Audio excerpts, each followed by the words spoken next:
আজ রবিবার নাটকের নির্মাতা জীবন আর নেই।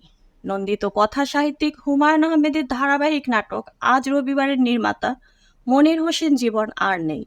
ইন্না লিল্লাহি ও ইন্না ইলাহি রাজিউন।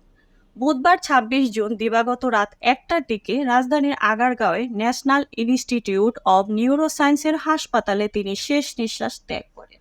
বিষয়টি নিশ্চিত করেছেন অভিনেতা সনি রহমান। গণমাধ্যমকে তিনি বলেন, জীবন ভাই রাতে হঠাৎ ব্রেন স্ট্রোক করেন। পরে দ্রুত তাকে ন্যাশনাল ইনস্টিটিউট অব নিউরোসায়েন্সের হাসপাতালে ভর্তি করানো হয়, কিন্তু কর্তব্যরত চিকিৎসকরা শেষ চেষ্টা করেও তাকে বাঁচাতে পারেননি। বৃহস্পতিবার ২৭ জুন বেলা ৯:৩০টায় ঢাকা শিল্পকলা একাডেমিতে তার লাশ রাখা হয় এবং বেলা ১১টায় সেখানে প্রথম জানাজা শেষে সর্বসাধারণের শ্রদ্ধার জন্য রাখা হয়। পরে সেখান থেকে তার লাশ নিয়ে যাওয়া হয় গ্রামের বাড়ি নরসিংদী জেলার মনোহরদীতে।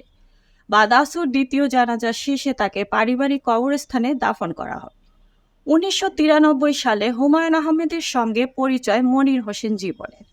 এর আগে সিনেমায় সহকারী পরিচালক হিসেবে কাজ করতেন। হুমায়ুন আহমেদের আগুনের পরশমণি সিনেমাতে ভাড়াটে সহকারী পরিচালক ছিলেন তিনি। পরে নক্ষত্রের রাত নাটকে প্রথম প্রধান সহকারী হিসেবে কাজ করেন। আজ রবিবার নাটক দিয়ে টিভি মিডিয়াতে পরিচালক হিসেবে আত্মপ্রকাশ করেন মনির হোসেন জীবন। এরপর অসংখ্য নাটক নির্মাণ করেছেন তিনি।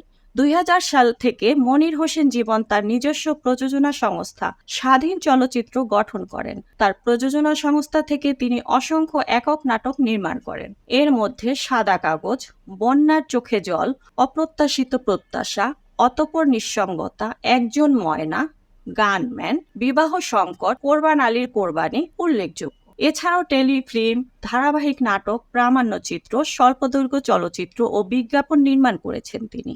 এই ছিল এখনকার প্রতিবেদন। নিত্য নতুন সংবাদ পেতে চ্যানেলটি সাবস্ক্রাইব করুন এবং আমাদের ফেসবুক পেজ ফলো দিয়ে রাখুন। Mukta Parvez, desk report, BE news, Dhaka.